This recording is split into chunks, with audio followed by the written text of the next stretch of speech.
वारिस पठान, इन्होंने कहा बीजेपी और एआईएम दोनों मिलकर इस सियासत को खड़ा कर रहे हैं, हिंदू मुसलमान को लड़ाने की कोशिश कर रहे हैं। और उसके बाद मनोज तिवारी जी, इन्होंने ये कहा राम मंदिर के बाद इस देश में सब कुछ नॉर्मल होना चाहिए था, ये मुद्दे थम जाने चाहिए थे, इन पर सियासत थमनी चाहिए थी, लेकिन आप थमने नहीं दे रहे। आपका उसके पीछे एजेंडा। पहले वारिस पठान, उसके बाद मनोज तिवारी, प्लीज जल्दी जल्दी। देखिए आदित्य जी, ये जो समाजवादी पार्टी के प्रवक्ता है, इन्होंने यही नफरत भरे अल्फाज झूठ बोल बोल के बी टीम सी टीम कर करके उत्तर प्रदेश के अंदर मुसलमानों के 80% वोट ले लिए इन लोगों ने। मगर आज उत्तर प्रदेश का मुसलमान इनको भर भर के गालियां दे रहा है। कहां चले गए ये लोग? मुंह में दही जमा कर बैठे थे, हिजाब का इशू हो गया था, इनके मुंह में दही जमा था, आवाज नहीं निकली अखिलेश यादव की। लाउड स्पीकर का मामला हो गया, आवाज नहीं निकली अखिलेश यादव की। आज इतना बड़ा मसला हो गया ज्ञानवापी का, आवाज नहीं निकल रही अखिलेश यादव के मुंह से, क्योंकि उनको डर है मेरे हिंदू वोट चले जाएंगे। ये होड़ लगी हुई है, कौन बड़ा हिंदू? भाजपा तो अपना एजेंडा चला ही रही है, साथ में समाजवादी कांग्रेस भी घुस गई कि नहीं हम इन पे नहीं बोलेंगे, हमारे हिंदू वोट चले जाएंगे। अरे आपने वोट लिया था मुसलमानों का, आपको शर्म आनी चाहिए। दूसरों के ऊपर उंगली उठाने के पहले गिरेबान में झांक झांक कर देखो कि तुमने किस तरह से मुसलमानों का वोट लेकर उनके साथ हिंदू ने वोट किया। वारिस पठान साहब, धोखेबाजी किया, हिंदू ने वोट किया। आपके मुंह में अल्फाज मजहब के नाम पे, धर्म के नाम पे भारत के अंदर जो राजनीति थी ना, वो खत्म हो चुकी है। समाजवादी पार्टी की लड़ाई साफ है। धर्म के नाम पे जो राजनीति आप करते हो ना, मुसलमानों को चौराहे पर लाके जो खड़ा करते हो, एक नया कोई पाकिस्तान नहीं बनने वाला है, एक नया कोई जिन्ना इस देश में। भारत के मुसलमानों ने ना मनोज तिवारी भाई जैसे हिंदुओं पे विश्वास किया, लेकिन आप जैसे लोग बीजेपी आरएसएस से सेटिंग करके मुसलमानों को परेशान करने का काम करते हैं। समाजवादी पार्टी की लड़ाई साफ है। हमको सभी धर्मों के लोगों ने वोट किया।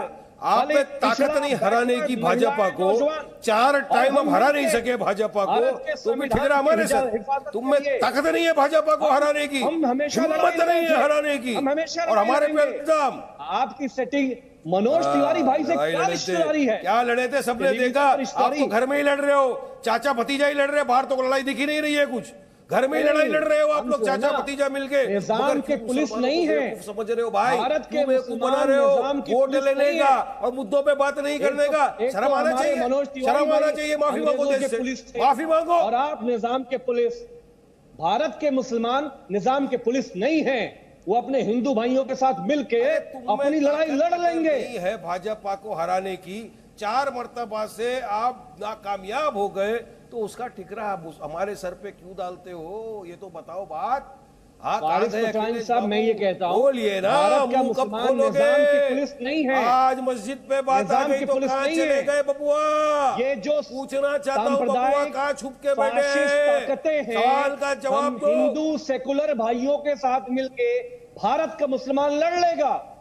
अदिति जी है ना बोलने के लिए, जहां पे कोई इंसाफ की बात होगी, न्याय की बात होगी, अतीक अंसारी हमारे साथ काशी से हैं। अतीक अंसारी, मैंने तो एक बार वोट का जिक्र भी नहीं किया था, और ये लड़ाई ज्ञानवापी से वोट तक चली गई।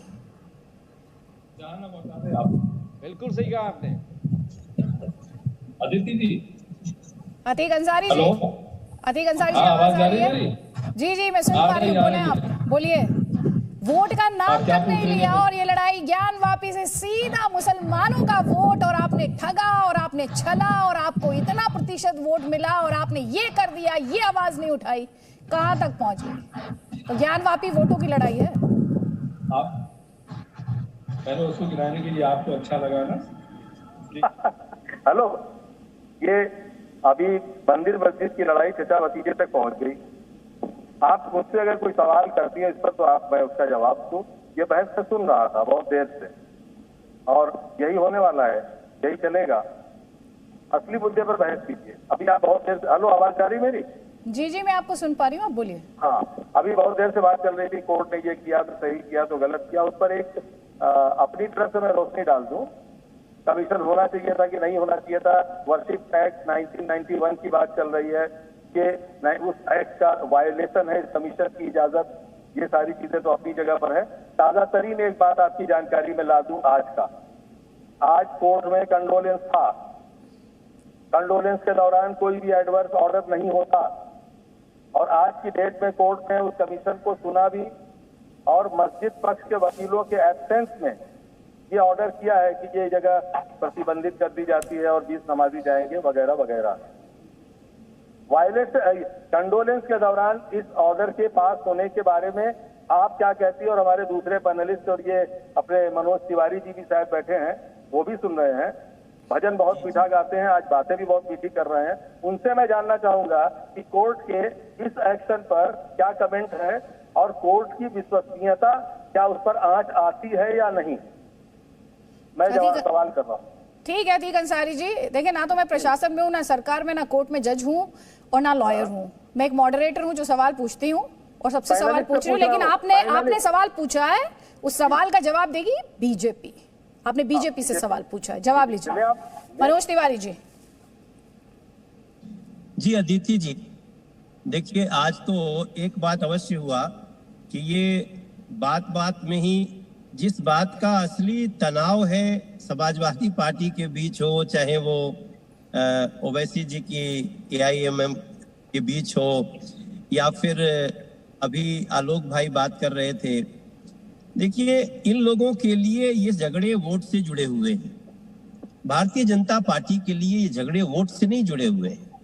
हमारे देश के प्रधानमंत्री ने कई बार कहा कि हिंदू भी गरीब है, मुसलमान भी गरीब है, आइए मिलकर गरीबी से लड़ते हैं। लेकिन कुछ लोगों ने साजिश किया कि हिंदू मुसलमान को लड़ाने के लिए कई चक्र रच दिए। अब आज किन लोगों ने, अब मनोज तिवारी जी, किन लोगों ने, किन लोगों ने? देखो मैं अमीक भाई दूंगा, अमीक भाई ने बहुत अच्छी बातें की, लेकिन वो जो वारिस पठान जिसके और वो जैसे उलझे, उनका वोट का मामला है। मेरे लिए इस देश में हिंदू मुस्लिम कौमी एकता का मामला है, हमारे उनके विकास का मामला है। ये बात एक हाथ में बीजेपी को समझा सकते हो। कंप्यूटर, मेरी बात हमको नहीं, हमको नहीं मनोज तिवारी भी, मैं संविधान संसद की बात कर रहा हूँ। आप देश के, चलो मुसलमान नहीं, आज देश के हिंदुओं को ये बताओ, प्लेसेस ऑफ वर्शिप एक्ट 1991 क्या आप बदलोगे संसद में? हाँ या ना बताओ। उस पे आ रहा हूँ, देखिए उस पे आ रहा हूँ।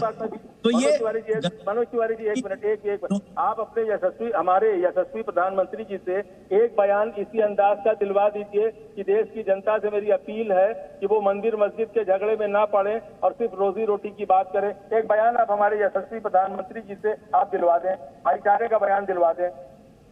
अरे एक मिनट, हेट स्पीच का खंडन उन्होंने नहीं किया, कोई बात नहीं, भाईचारे का एक संदेश दे दें और हिंदू ये मंदिर मस्जिद के झगड़े से जनता किनारे हट जाए, ये एक अपील करवा दीजिए हमारे यशस्वी प्रधानमंत्री जी से।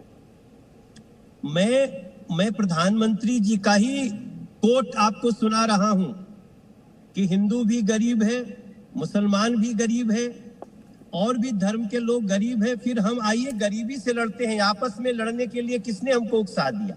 ये प्रधानमंत्री जी का बयान है अतीक भाई। और दूसरी बात पे आता हूं मैं कि वर्शिप एक्ट जो अभी हमारे अमीक भाई ने कहा, आप ये जो बात टीवी पे कह रहे हैं अमीक जी, उसको लेकर के आप सुप्रीम कोर्ट में क्यों नहीं चले जाते हैं? यहाँ तो 15 मिनट में स्टे मिल जा रहा है। अगर ऐसे इश्यूज पे आप हम जो हम जाएं। मैं एक मिनट में, लेट मी कंप्लीट। ये आराम से, क्योंकि ये सर्वे कोर्ट करा रही है, ये निर्णय आज का कोर्ट ने दिया है, इसमें सरकार का कोई लेना देना नहीं। जो हिंदू पक्षकार है उन्होंने भी अपनी बात कही, जो मुस्लिम ठीक है, जवाब लीजिए अमीक जमई और उसके बाद वारिस पठान। सर जल्दी जल्दी जवाब लीजिए प्लीज। राम मंदिर 9 नवंबर राम मंदिर का जो फैसला था, हिंदुओं ने इस देश के मुसलमानों के साथ मिलकर वादा किया कि आप दिल को बड़ा करो, मंदिर हमें दे दो। मुसलमानों ने दे दिया और हिंदू भाइयों ने कहा था कि इसके बाद अब कोई बात नहीं होगी। नहीं अमीक जमई एक सेकंड अमीक जमई एक सेकंड। अमीक जमई, राम मंदिर हिंदुओं ने दे दिया, मुसलमानों ने दे दिया, ये देश की अदालत ने तय किया। देश की अदालत ने जब ये कहा कि मंदिर गिराने के साक्ष्य नहीं मिले, नहीं Presenting B News app available on Google Play and App Store. Download it now.